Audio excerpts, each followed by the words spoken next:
Anyone else obsessed with the Muses from Disney's Hercules? Well, what if I told you that they were real? Well, kinda. They were real in the mythological sense. Each muse has their own name, their own history, and their own story. And today, we dive into our favorite two muses, and ourselves, of course, on the first episode of the Melanin Muses Podcast. Hello, everyone, and welcome to the very first episode of the Melanin Muses Podcast. I'm Callie, a clinical counselor, mental health advocate, and lover of stories and all things nerdy. And I'm Cleo, a creative, a storyteller, and all-around art enthusiast. And together, we're diving into the magic of creativity, culture, and psychology, all while keeping it fun and relatable. So let's kick this off by talking about why we even chose the name Melanin Muses. If you're anything like us, you were obsessed with Disney's Hercules, right? I mean, the Muses, they stole the show. They were bold, they were funny, they were full of personality, like, hello. And most importantly, they looked like us. And honestly, as two Black women who love storytelling, art, and psychology, like, we knew we just had to pay tribute. Let me give it to you straight. We gonna tell a little story here. We gonna sit down, like, if you need your blanket, you need your tea, whatever you need, prepare yourself, because we gonna have a story time here, okay? So we gonna take it back to ancient Greece for a second. The OG Muses, for y'all who don't know, the original Muses, they weren't just about music. They were the goddesses of art, literature, history, and inspiration, mind blown. And basically, they were the ultimate creative squad. So according to mythology, the Muses were the daughters of Zeus and Mnemosyne, the goddess of memory. So creativity, knowledge, and storytelling, it's all connected to history and legacy. And even better, there was not just one, there was not just two, there were 9. We want to shine a little extra light on 2 of them, our personal favorites, Cleo and Calliope. So, Cleo, my homegirl, the muse I am named after. She good. She's the Muse of History, and she was the personification of memory. From the legendary tales of heroes to the rise and fall of empires. Her role was so crucial that she was often called the proclaimer of history. And this ensured that the deeds of the gods and mortals alike were remembered for all time. And she helped create a bridge between the past and the present, and making sure nothing important was lost to time. Mm-hmm. You know what I mean? That's pretty cool. Like, that's freaking amazing. I love that. But how do we see her? How do we actually see her in paintings and lore and all of that? Well, she's often depicted with a scroll or a book in hand. I love my books, so I'm down with it. That's why I love me some Cleo. And like those books and scrolls symbolize her role as the record keeper of history. Because back then, they weren't so lucky. They didn't have the computers that we had, so they had to do everything by hand. And maybe a chisel at some point, because they didn't have like a chisel, right? Word of mouth something. Yeah, word of mouth something. They had something. And then, Cleo was also known for her association with great historical epics, whether it was the Trojan War or the accounts of the famous Greek heroes like Hercules or Perseus, or the founding cities of Thebes. The poet Hesiod even invoked her, when telling the story of the gods in Theogony, acknowledging her role in preserving divine history. In fact, my friends, many historians in the ancient world, like Herodotus and mother frickin' Thucydides, whatever the heck his name is. They were also told that they were inspired by Cleo. Okay, that's all you need to know. Cleo inspired them. And as they aim to document and understand the causes and effects of historical events. So Cleo, our homegirl, she did a lot of really cool stuff, and she inspired many people, and that's why we have a lot of the historical document stuff, according to legend. So Cleo was a badass, and we love her. So as a creative person, I actually really connect to Cleo, not only because she's a baddie, but in many ways, that's also what I'm doing through my art and writing. In every doodle, in every story, I feel like I'm helping preserve the past, even if I'm only a small part of it. And maybe just maybe, like, my own moments will become part of someone else's history too. So that's the connection to Cleo. But now that we talked about my homegirl, what about Callie, Calliope? Tell us more, darling. That's a good question. So first off, I love that. I love your connection. And speaking of storytelling, let me tell you a little bit about my relationship with Calliope, who is the Muse of Epic Poetry. Ooh. So Calliope is all about the big, bold, and legendary stories, the ones that inspire people to rise above challenges and to create something monumental. In Greek mythology, Calliope is often described as the oldest and the wisest of the Muses. Big sister energy for the win. That sounds about right. She's the one who gave Homer the inspiration for the Iliad and the Odyssey, two of the most well-known epics in Western literature. So these works not only shaped literature, but they also define the values and belief systems of the ancient Greeks.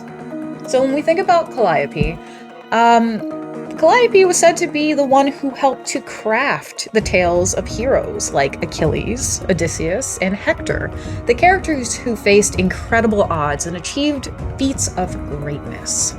But Calliope's influence goes beyond just epic poetry. She's known as the muse of all things heroic and grand. The Aeneid, the epic poem by Virgil, was another great work inspired by Calliope. She typically depicts, we talk about how we see Calliope. How do we depict her? We have the Disney's Hercules version, where she's got like the big curly hair and looks pretty cool. But historically, she's depicted as holding a writing scroll or tablet, as her role was to guide the poets and the bards in crafting more legendary feats.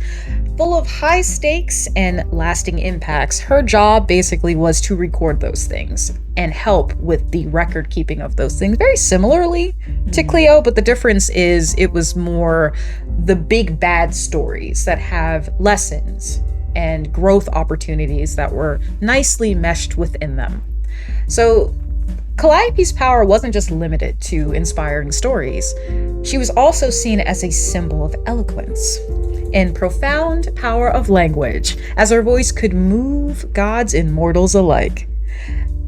Funny enough, we have a running joke in here that at some point I could be hired to do ASMR. So if we talk about the movement of voice and language, I think that is where I shine the best. But also, as a clinical counselor, my job is all about helping people rewrite their stories, guiding them through some of life's hardest chapters and empowering them to create a better, stronger future. In a way, it's like I'm channeling Calliope's energy, because she's all about those big, bold, legendary tales, just like the ones we're living every day. Think of Odysseus making his way home from the Trojan War, or Achilles grappling with fate and glory. These stories were full of courage and transformation and a sense of dignity and destiny. And in the work I do, I get to help people navigate their own heroic journeys, where they find their strength, overcome their obstacles, and emerge victorious. So whether I'm supporting someone through therapy or just being a listener, I draw from the same sense of transformation that Calliope inspires. She's the muse of epic journeys. And that's exactly what I'm here to help people with. Finding their strength, overcoming challenges, and writing their own heroic tales. It's about finding power in your story. And trust me, everyone has a story worth telling. Girl, you know you're a walking legendary story already, so let's be real. Let's be real about that. Stop. But seriously, both Cleo and Callie represent something we deeply believe in. History and storytelling are powerful. They shape us, they inspire us, and they help us heal. Just like how Cleo makes sure that the important moments of history aren't forgotten, Calliope makes sure that these epic personal journeys, the ones full of growth, challenges, and victory, are remembered, celebrated, and shared. Yes, my darlings. Exactly as Callie said with her miraculous Also, resume going on there. Well, dang. Okay, fine. No, we celebrate people over here. Love you. But y'all, whether it's the grand epics of the past or the quiet personal stories that we live every day, these muses can remind us that our stories matter. You matter. We matter. Our stories matter. Our voices matter. And the ancient Greeks understood that. Stories, whether about the gods, the heroes, or ordinary people, like they have the power to connect us. They have the power to inspire us and to help us understand not only other people, but understand ourselves. Mm-hmm. Because, that's a journey in of itself. Trying to understand ourselves and who are we at our core instead of what society tries to mold us into. So that's something that we can learn. And, that's what Cleo and Calliope are all about. The history, the transformation, the power of storytelling, all of that. And these muses didn't just inspire poetry. They helped us create the very foundation of how we understand our world through stories. Because, sometimes people can say things to us, and it's almost like you hear it repeatedly and you just don't grasp it. You don't understand it. It doesn't resonate. It doesn't sink in. I've definitely had those moments where I've talked to people and they tried to share like advice or something special and like, hey, you should probably do this or think about this. And it just didn't resonate. It didn't really stick or hit home. But the moment like I listened to a particular song or I read a book series and it talked about the same concept, all of a sudden it actually resonated a lot deeper. And I'm like, oh, is that what they meant? Because hindsight's 20/20 sometimes. So understanding stories or understanding ourselves through stories is a real thing. And then sometimes we need other mediums to help us through that and help us understand that. And that's why we're here, y'all. That's why we're here to talk about this stuff. That's actually a really great segue because that's what brings us the biggest reason why we started this podcast. It's creativity isn't just about art.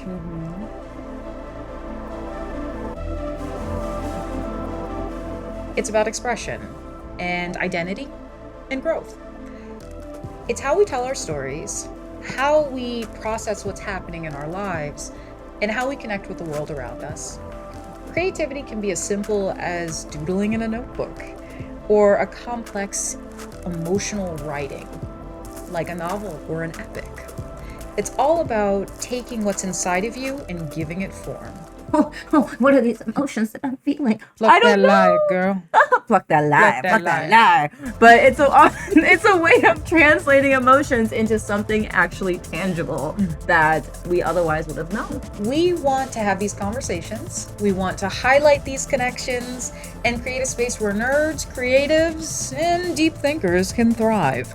This is a podcast for people who feel deeply, who see art in everything, and who want a space to celebrate both the fun and the profound aspects of creativity.